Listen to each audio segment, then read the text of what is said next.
Catherine Bernardo napasigaw sa sorpresa ni Alden Richards. Sala. Siyempre, pangarap ni Alden Richards na magkaroon ng sariling bahay, bagong bahay para sa kanyang magiging kabiyak. No? Balak kasi ni Alden Richards na magkaroon na siya ng habang buhay na kaligayahan.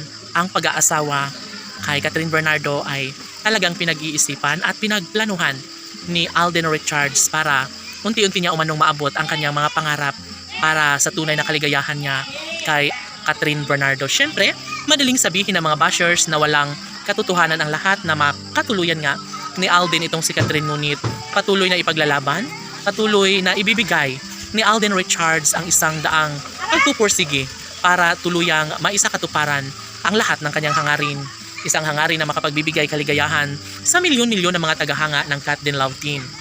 Siyempre, mas alam ni Alden Richards ang lahat at siyempre, hindi na umano siya papayag pa na mawala sa kanya ng tuluyan ang pretty girl na si Catherine. Si Alden Richards ay talagang pursigido na ipagpatuloy ang kanyang pag-ibig sa dalaga na siyang nagbibigay kaligayahan para sa kanilang milyon-milyon ng mga tagahanga.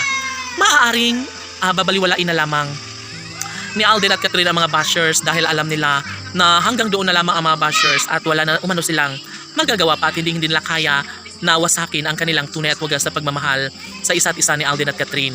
Ngayon, bukas at kailanman, ipinangako ni Alden Richards na mas magiging masaya siya sa piling ni Catherine Bernardo dahil ito lang ang kanyang matagal nang ninanais na sana'y matagpuan at makasama na niya ang pretty girl na si Catherine Bernardo.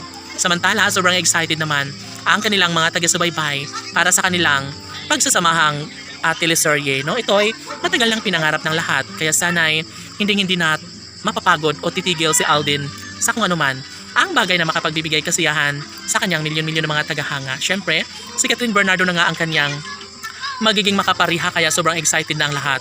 Sobrang masaya na sila dahil nga ito ang matagal na nilang ninanais na sana pagdating ng tamang panahon ay maisakatuparan na rin ang isa sa kanilang mga pangarap na pagkakatuluyan ng kanilang mga iniidolo. Ang isang kasal ay nagsisimbolo sa relasyon ni Alden at Catherine na sadyang sila at sila lamang ang magsasama sa habang buhay. Never na bibitawan ni Alden Richards ang kanyang mga pangako na sadyang si Catherine Bernardo lamang ang kanyang kaligayahan. Si Catherine Bernardo lamang ang kanyang nag-iisang babae sa kanyang puso na nagbibigay kaligayahan.